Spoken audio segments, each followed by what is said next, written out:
Hey, I'm Wes the Explosion, and are you looking to get into Mega Man? Well, you're in luck, since the bulk of the games are now available in 7 different Legacy collections. Though if you're looking to get the most bang for your buck, how do each of these rank as a value prospect? Or maybe a better question to ask is, what's a good order to check them out in? Each is a decent deal, with a gallery and some extra challenges thrown in, but what's most appealing is going to be the games, and maybe what options are included to make them a bit more user-friendly. I'll admit, one of my favorites is definitely a hard sell.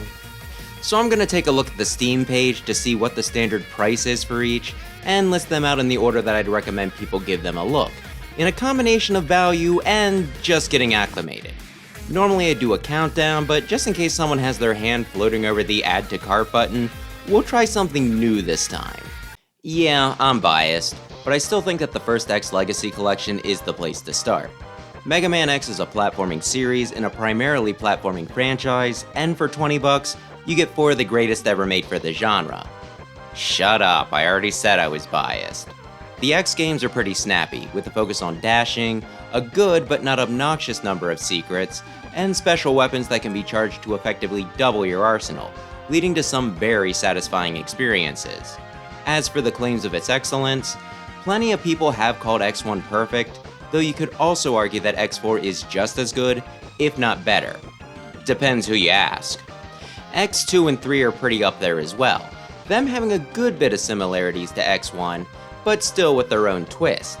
I'd say both up the difficulty of the original, some even complaining about the tankier enemies in X3, but with a bit of practice, even that isn't insurmountable, which brings up the collection's other strength. Each title contained within is infinitely replayable. If you're the type to only play a game once and then shelve it, X1 through 4 are all challenging enough that it likely will take you a while to clear them all, which should more than justify the price. X4 also begs to be played twice, even for one-timers with its dual campaigns, so you can even look at it as 5 rather than 4 games. If you're the type to revisit a favorite title over and over again though, once you know what you're doing, you can start knocking out a run of any of these in about 2 hours, give or take. And as I've likely droned on about in the past, that's the sort of length that's easy to justify another playthrough of. I could watch a movie, or see how efficiently I can get through the original X instead, probably in less time. Even with all the runs I've done of that one, I still occasionally learn something new. So whether you're a one and done or someone who wants to get good, the first X Legacy Collection has my highest recommendation here. It's hard to beat the Battle Network offerings when it comes to just sheer content though. It just has 2 things holding it back from the top spot. The first is, it is kind of weird. You go around doing typical RPG stuff, but then for combat, you move around a grid, drawing from your deck every turn, and most of the games have a power-up system that looks like you're playing Tetris. Every time I try to put it into a genre, it sounds like I got drunk and just started throwing a bunch of words out there. Deck building, grid-based, action RPG. And don't get me wrong, that's great, but it's certainly not for everyone, especially those coming here specifically for the aforementioned platformers, which is further hurt by the price. $40 a piece, but with one of the few significant bundle discounts I saw, $60 for both. If you're interested in the series, I'd heartily recommend doing things that way. The dual pack probably is the best value here, but it's kind of hard to know whether you'd like this style of game without actually getting your hands on it, and that is a decent bit of change to drop on a maybe. This could really use a demo. All that said, it is kind of hard to argue that 3 to 6 RPGs, depending on how you count things, won't leave you with a lot to do, which is what you'll get with Battle Network Legacy Collection 2. Might sound a bit weird to say that and then immediately mention about how no one should ever play Battle Network 4, but 6 is the best in the series.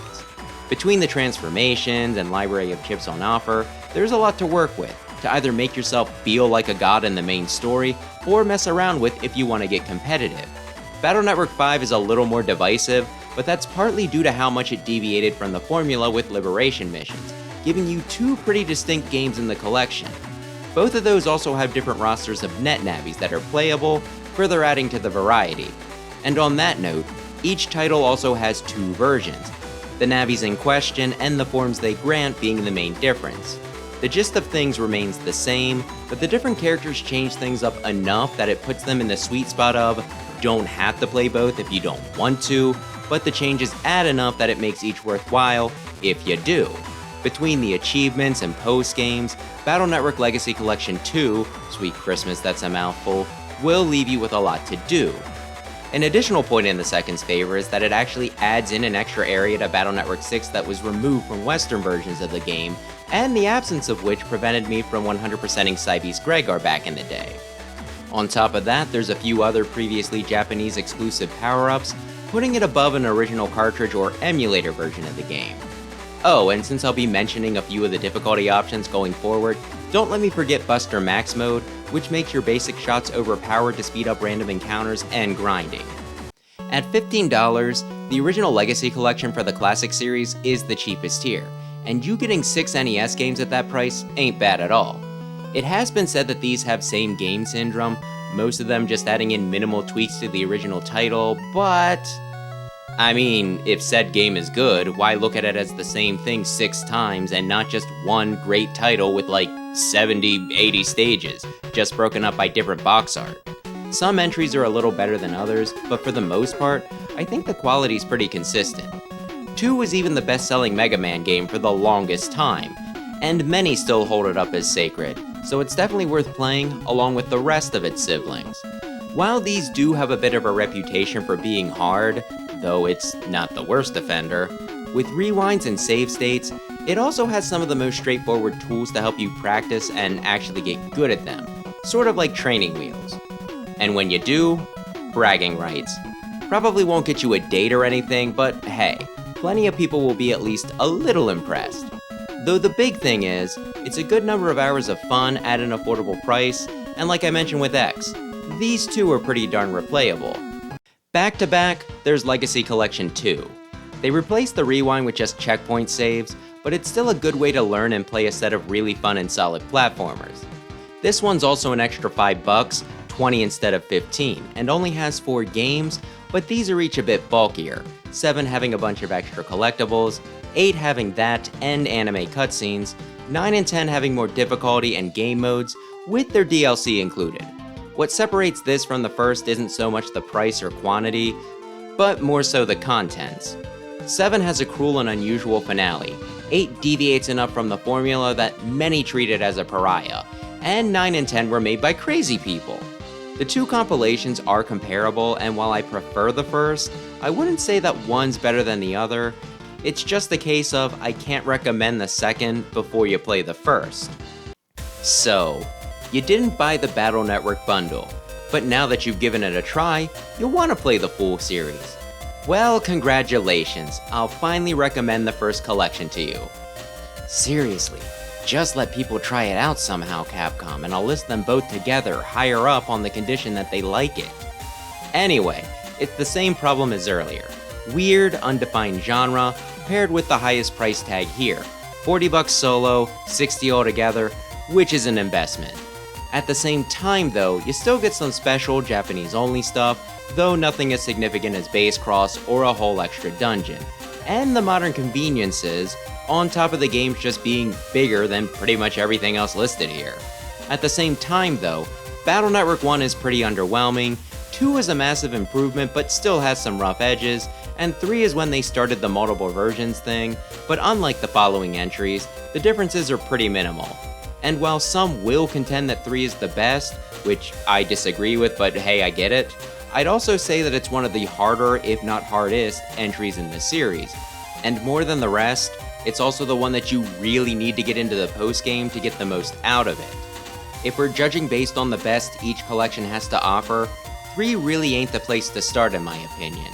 And while BN1 might do a better job of introducing the basics to players, I'd say that only 4 beats it in likelihood of turning newcomers off. Don't play 4! So while the last game in a story-focused series might seem like an odd place to recommend someone start, I do think it's the most likely one to grab players. If you wind up liking that, come back and give the first collection a go too. It's still really darn good.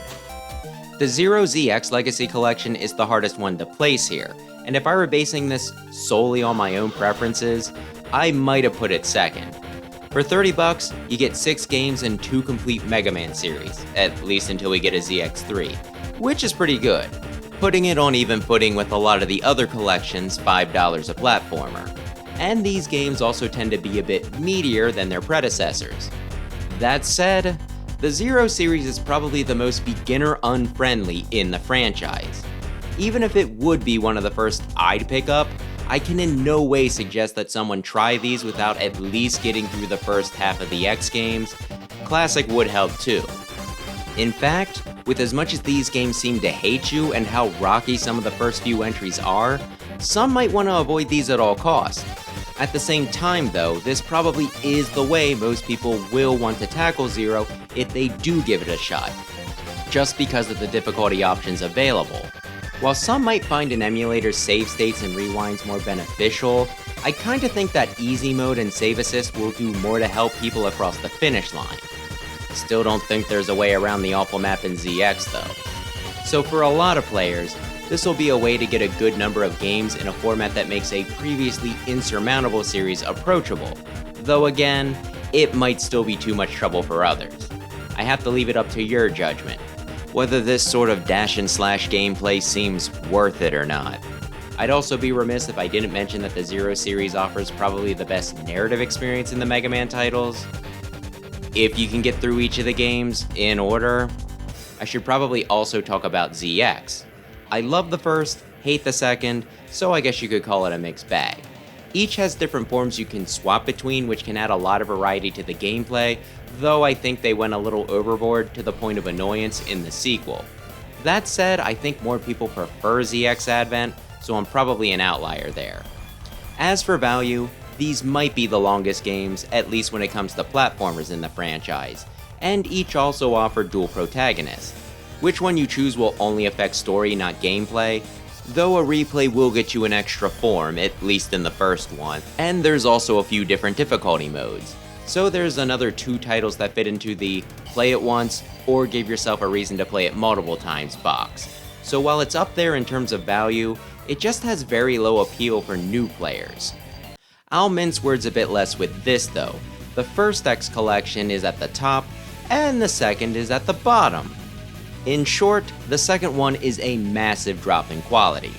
X was originally meant to be 5 games, so not only is everything after X5 blasphemy, 2 of them also do very little to justify themselves gameplay-wise. X7 is often considered the worst Mega Man game, and X6 is the actual worst Mega Man game. X5, which almost feels like a must-play just to see the end of the intended storyline, is still a questionable title, with some good level design, some bad level design, some odd new mechanics thrown in seemingly just because, RNG elements that can tank a run, and a nagging tutorial character that constantly interrupts to tell you things that you would have been left to figure out on your own in previous titles. Opinions are split on X8, it having a lot of stuff to unlock, with almost a skill tree to grind up, and another mixed bag of level design. So even though I very much enjoy it, I can by no means guarantee that you will. The last 3 games are so contentious that some people actually tried to petition Capcom to include X5 with the first Legacy Collection, just so that they wouldn't feel compelled to buy the second. And yet, despite this massive gulf in quality, it still costs 20 bucks, just like the first. If you were gonna skip one, this would definitely be it. To the point where I'd say, only get it if you're really invested in the series.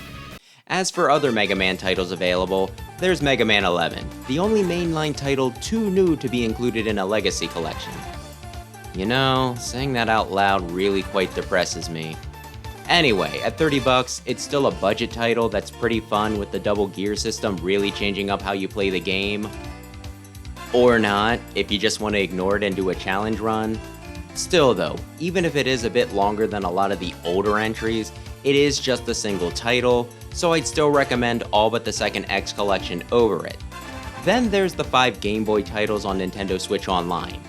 I wouldn't say that it's worth getting a console or subscription just for them, at least $200 for the system and $4 a month for NSO, which will add up, but if you are already paying for Nintendo's subpar online service, or their library of retro games might be a better way to look at it since that actually has value, yeah, give them a try.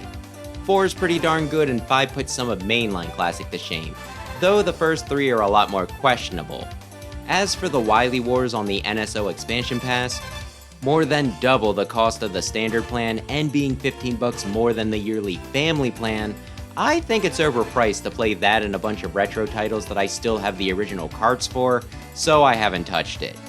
As for Legends, you get the first and second for $10 each on PS3, and the Misadventures of Tron Bond for $6 in the same place. The problem with that is just having the old console and adding funds to it, though at least it's a method that doesn't involve hunting down some rare, still functioning disc. Still, if the 3 were bundled into one package, I'd expect to pay about $30 for it, so the pricing seems about right. Not that I'm sure that the Misadventures of Tron Bond would be included, since none of the other collections have had side games. That does bring up the subject of what we still need legacy collections for, and without dipping into spin-offs, it's just Legends and Star Force. In a bit of a controversial take, I'm kinda hoping for Star Force next, just because those are all still locked on the DS, which not only is going to be harder to come by, but I also have no way to record at present. I can't say which one I'd rather have if both were in an equal position, since it's been so long since I touched Star Force. Though I guess that's another point in its favor. Just in case it's not obvious, I, the Mega Man guy, think that all of the collections are worth picking up, even if I will admit that a few do need some asterisks attached. If I had to rebuy the collections again, and could only get a new one every 6 months, this would probably be the order I'd grab them in, with the exception of 0ZX. And hopefully the descriptions I gave of each will be enough to help you adjust your own order if needed. If something doesn't sound appealing, you can ignore it. As you probably noticed, the top and bottom of the list were almost mirror images, due to a combination of variety, me thinking it's better to get a chunk of each series, and quality because X really fell off, and one of the Battle Network collections should hold you for a while. I was originally planning on doing this list solely on value, which would have pushed up Battle Network significantly, likely the first in each half, until I looked at the price and remembered that each one standalone was twice that of almost everything else, which really made me rethink the whole prospect. That wraps up my thoughts on the subject, so I guess I can ask you, which collection or game do you think is the best deal? How much do the different genres muddy the waters? And what do you want to see for the next Legacy collection? Really only expecting 2 answers for that last one, though if you want to surprise me, I'm game. With that, thanks as always for watching, and maybe consider subscribing if you're into retro games, especially Mega Man. Also, Capcom, when you do the next one, send me a review copy.